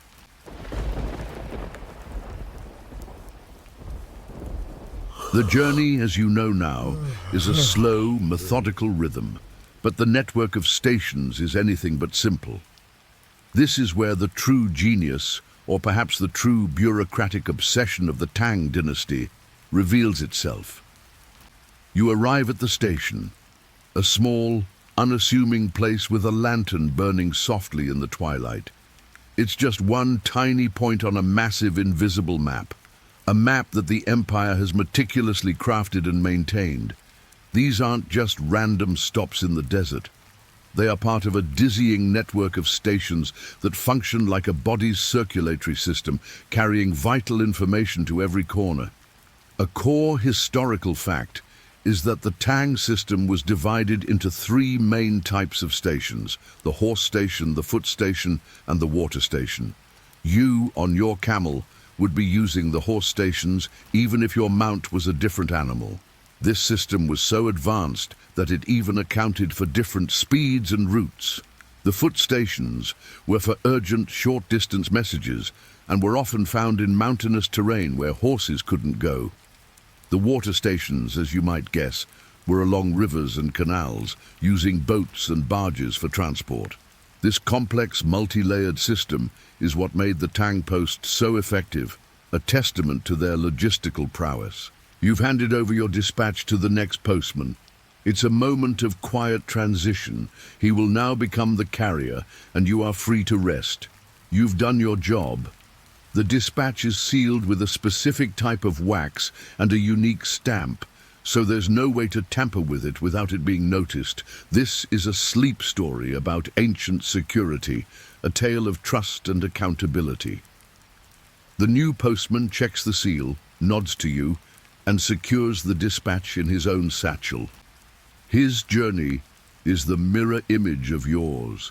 He will travel a day, a week, or maybe more, depending on the route, to his next destination, and this will repeat again and again like the slow, steady beat of a heart, moving information across thousands of miles of sand and stone. Now, as you're finally settling down for the night, you realize that the post stations themselves were more than just huts. They were mini fortresses of logistics. Each station, according to records, had a small staff. There would be a station master, a few postmen, and a stable of animals. The number of horses or camels would vary depending on the traffic of that particular route, but there were always enough. They were a living, breathing part of the network, not just a static stop. This is what makes this such a good sleep story. It's not a grand battle, it's a peek into the mundane but brilliant daily life of an ancient empire. There was a logbook at each station, a meticulous record of every dispatch that came in and went out. This bureaucratic masterpiece tracked the time of arrival, the name of the postman, the dispatch's origin, and its destination. It was all a way of making sure that nothing got lost and that everything arrived on time, or as on time as was possible in that desolate terrain. It was an early form of supply chain management, and it was surprisingly effective. For a sleep story, the details are what matter, and the little things like a logbook and a wax seal are what make this all feel so real and so beautifully, gently boring. The food you get at the station is simple but nourishing. A bowl of rice, maybe some dried vegetables or cured meat. It's not a feast, but after a day of riding under the relentless sun, it feels like one. You eat in silence, listening to the soft murmur of the other postmen, some of whom are getting ready to begin their journey into the night. It's a sleep story about the quiet camaraderie of shared experience.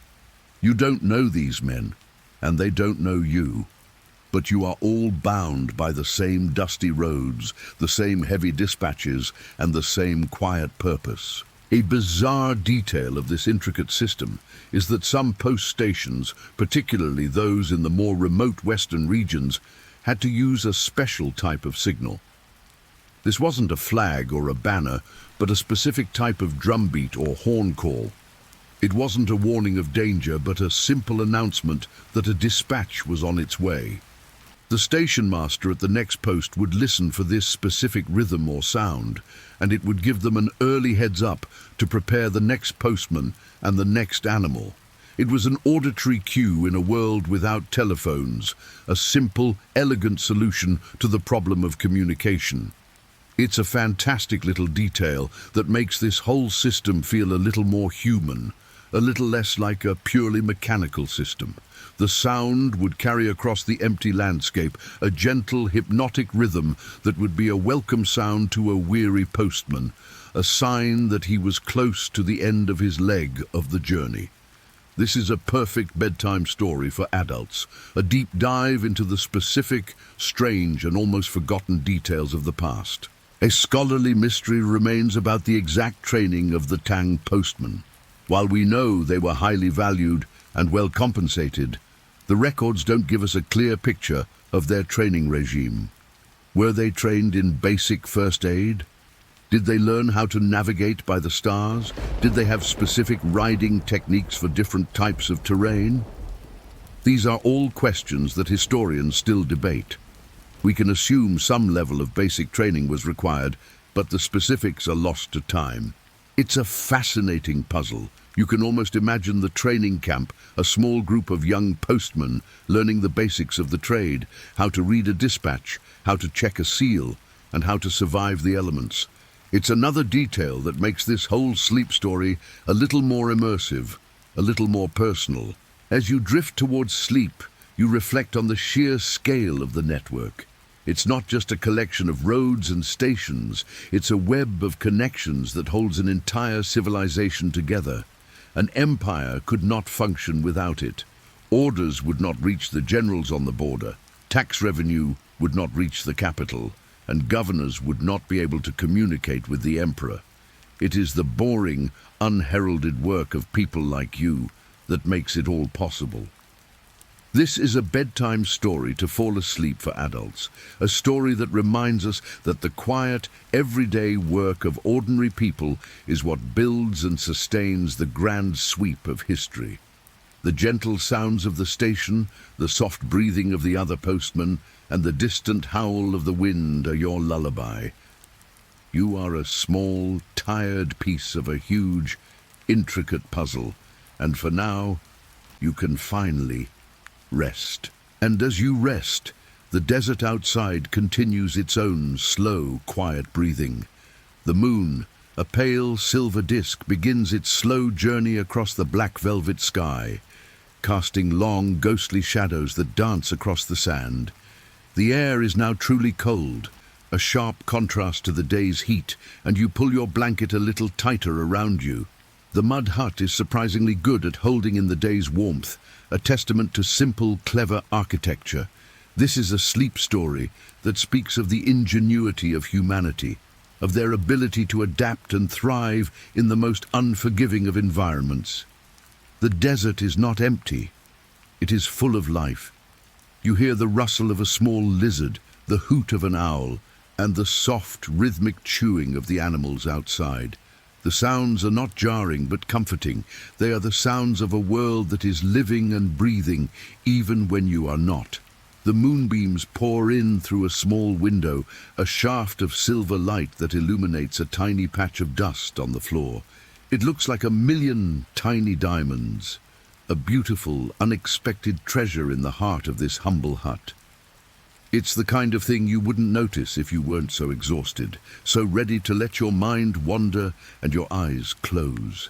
This is a sleep story about finding beauty in the small things. You start to think about the letters, the actual content of the dispatches. You've never opened one, of course, and you never will.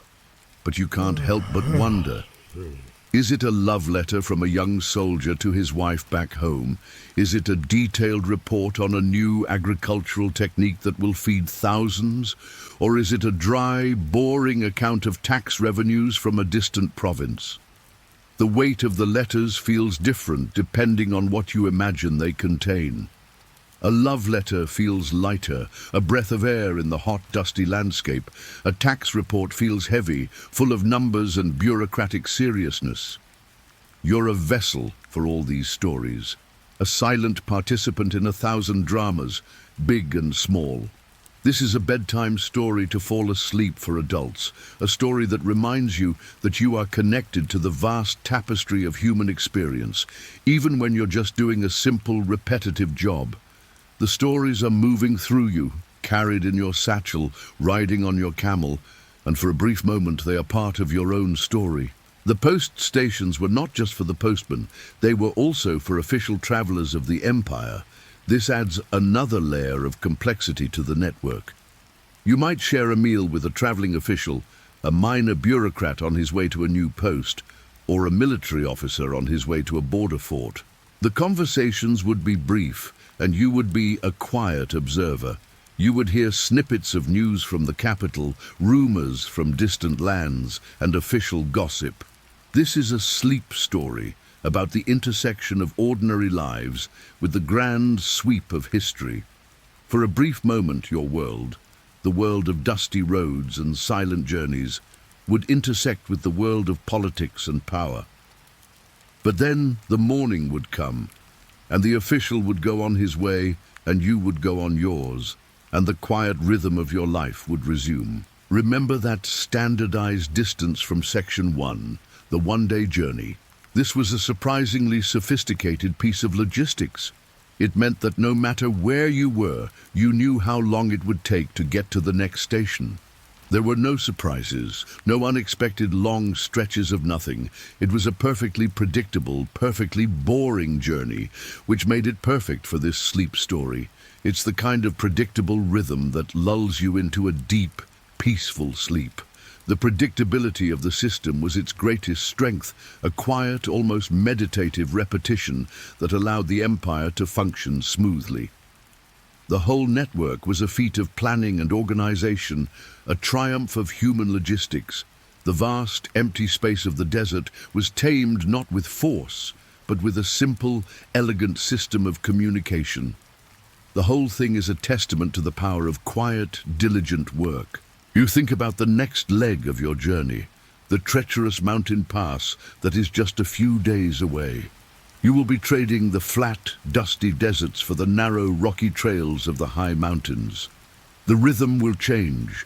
The quiet sway of the camel will be replaced by the slow, careful steps of a mountain goat. The monotonous heat will be replaced by the sharp, biting cold of the high altitude. It will be a different kind of challenge, a different kind of boring, but it will be a part of the same grand, intricate system. It's a sleep story that promises more repetition, more quiet work, more gentle movement towards a distant, unknown destination. And that thought, that promise of continued, predictable and peaceful movement is what finally pulls you into a deep, dreamless sleep.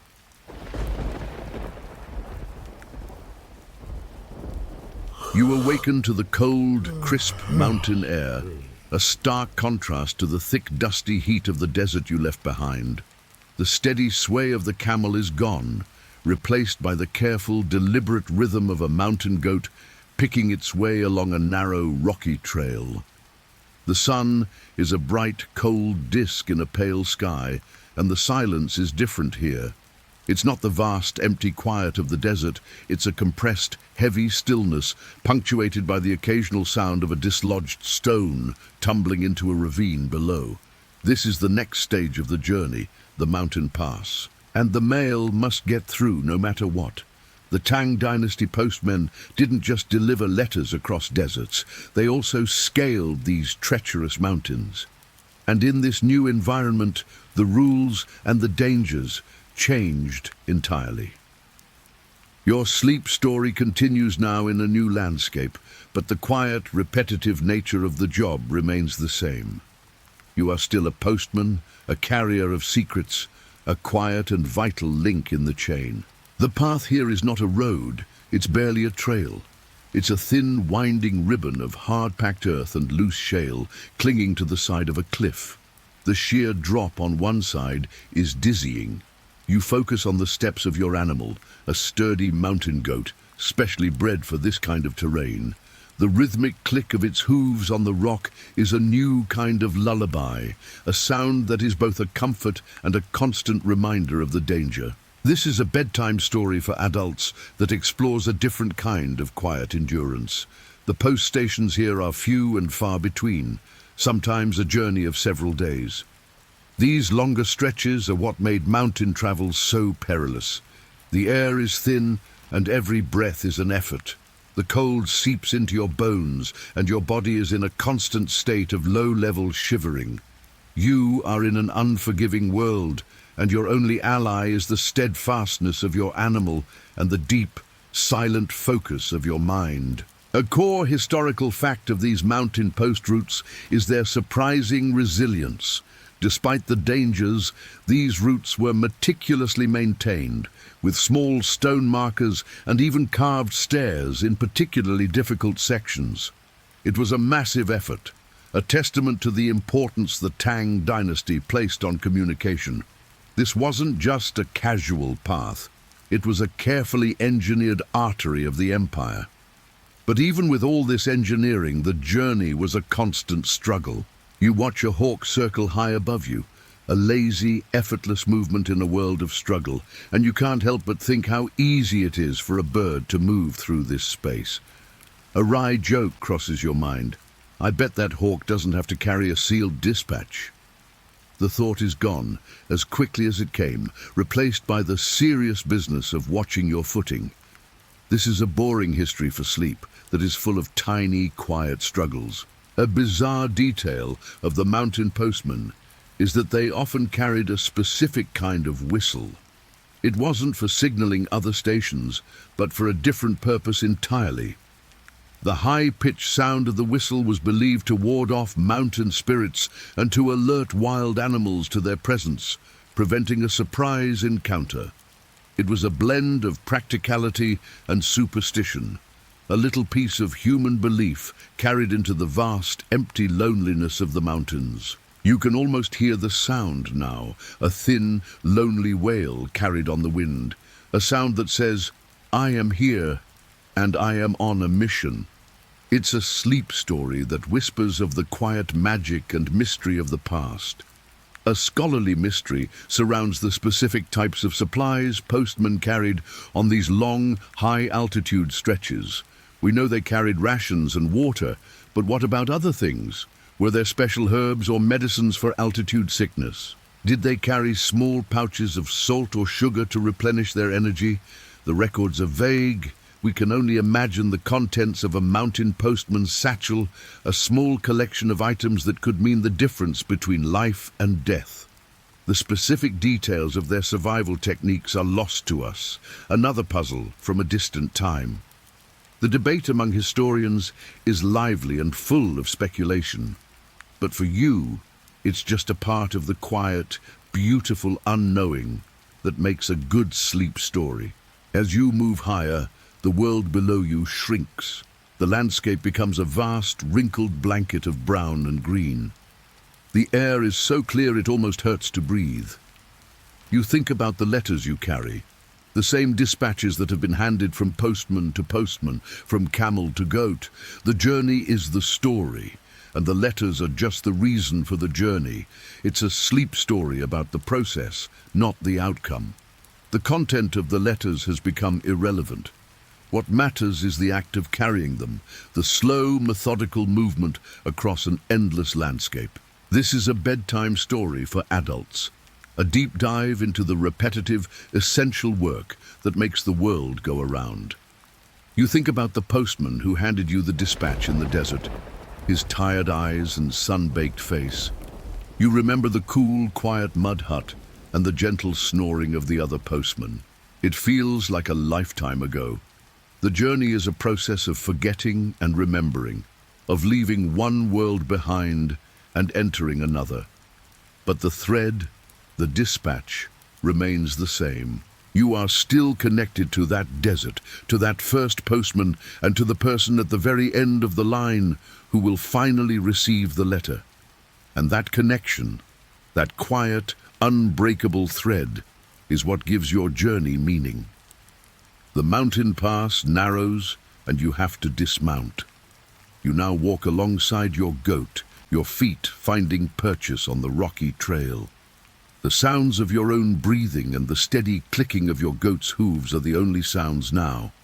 You are completely alone in this vast, cold space. And in this moment you understand that your job is not just about delivering mail. It is about being a witness to the immense, silent beauty of the empire. You are a living bridge, connecting the bustling cities with the lonely, breathtaking wilderness. You are a sleep story, a silent witness to history. The sun begins its descent and the sky turns a brilliant shade of orange and pink, a momentary flash of color in a world of gray and brown. You know that somewhere, just ahead, there is a small post station, a humble stone hut, a promise of warmth and rest. And that thought is what keeps you moving.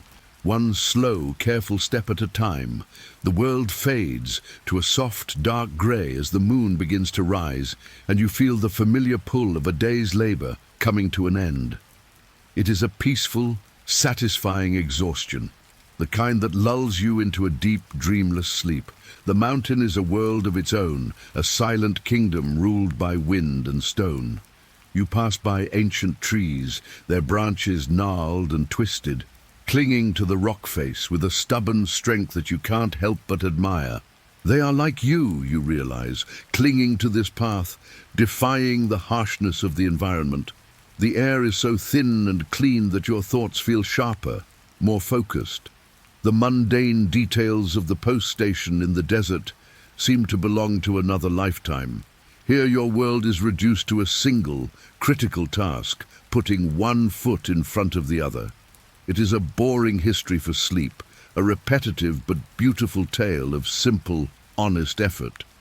As you walk, your mind, a little less burdened by the heat and the sand, begins to wander.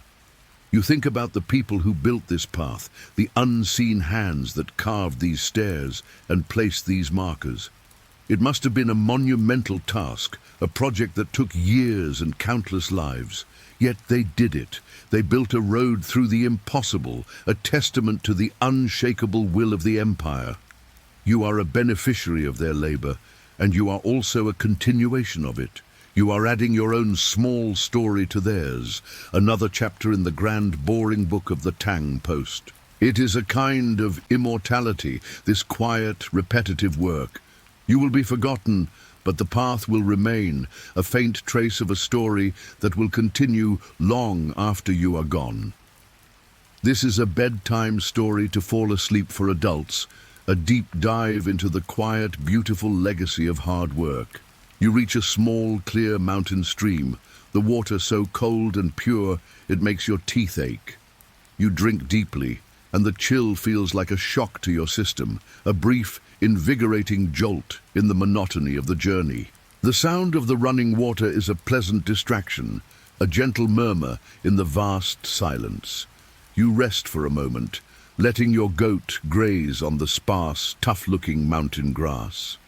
You think about the dispatches you carry, and for a moment you feel a surge of pride. You are a vital part of something immense and important. You are not a king or a general, but without you, their words would be meaningless, lost to the vastness of the empire. Your quiet, unheralded work is the foundation upon which their power is built. This thought, this feeling of quiet importance, is a comforting one. It is a sleep story about the dignity of labor, a tale of finding meaning in the everyday. The sun is now a memory, and the moon is a brilliant, cold eye in the sky. The stars here are like shattered glass, scattered across the heavens in a magnificent, overwhelming display. You have never seen stars like this, so close and so bright.